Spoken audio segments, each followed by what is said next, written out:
Tecavüzde bulunan uzman çavuşların adli mercilerce serbest bırakılmasına yönelik protesto amaçlı basın açıklaması yapmak için bir araya gelmiş bulunmaktayız. İlk zamanlarda tecavüz eden 4 uzman çavuş üst mahkeme tarafından yapılan itiraz sonucu tahliye edilmiştir.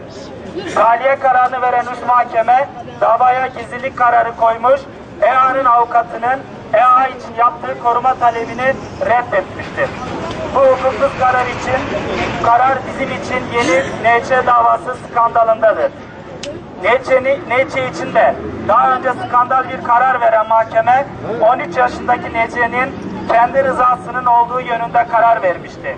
EA için de verilen bu hukuksuz karar bir kez daha bu ülkenin hukuk sisteminin ve adalet duygusunun çürüdüğünü göstermiştir. Verilen tahliye ve dosyaya konulan gizlilik kararı kendilerince hukuk mevzuatına uygun olsa da bu kararın ahlak ve vicdan karşısında hiçbir geçerliliği yoktur. Ve bu karar ahlak ve vicdan mahkemesinde mahkum edilecek bir karardır. Bu yaştaki çocukların bundan sonra bu tür olaylara maruz bırakılmasını adeta özendirici bir nitelik taşımaktadır. Çocukların tecavüze ve istismara maruz bırakılmasını öngören bir mahkemenin toplum nezdinde verdiği kararların hiçbir anlamı yoktur. Bu kararla hukuk sistemi toplumu korumak yerine bozmayı teşvik etmiştir. NÇ davasında olduğu gibi burada da tecavüz eden kişiler kamu görevlisi olması ve mahkeme tarafından aklanmaya çalışılması hukuksuzluğun devlet tarafından bölgeye ayrı bir yaklaşımla geldiğini açıkça ortaya koymuştur. Bugün tahliye edilenlerin silah taşıyan kamu görevlileri oldukları unutulmamalı ve bu olay bu pencereden de değerlendirilmelidir. Bu tarz hukuksuz kararlar yeni değildir. Buna son yıllarda yaşadığımız binlerce hukuksuz karardan birkaçını örnek olarak verebiliriz.